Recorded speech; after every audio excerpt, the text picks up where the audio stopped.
Hi, Shane McCall here. I'm an associate attorney at Coprince Law in Lawrence, Kansas. I wanted to share some recent updates from a GAO report that talked about NAICS code appeals.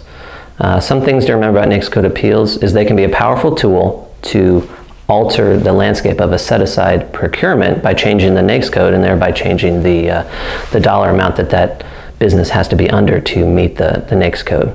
Another thing to remember is they have a 10-day deadline to file the NAICS code appeal, but the deadline runs from the date of the issuance of the solicitation, so it has to be done early if you're going to want to do one of these NAICS code appeals. So what did this GAO report say? Well, it looked at a 3-year study period and found out that there are about 20 NAICS code appeals per year, so not a lot compared to other types of SBA appeals and GAO bid protests. So perhaps they could be used more. The GAO's take home was that they're not very successful.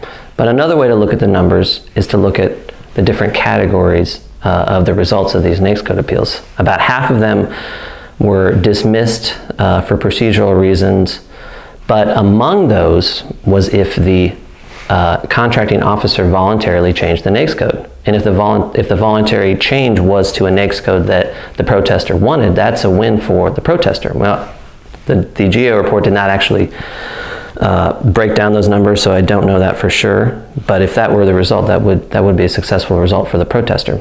Now, of those NAICS code appeals that were not dismissed, about half of them were successful, which is a pretty good number. So if you can get past the procedural hurdles and avoid dismissal, at least based on this report, about half of those things were successful. The take-home lesson from this report is consider NAICS code appeals. They're a powerful tool for changing the procurement landscape for set-aside procurements as long as you meet the procedural rules and that short timeline. For more information about this and many other topics, please visit us at smallgovcon.com.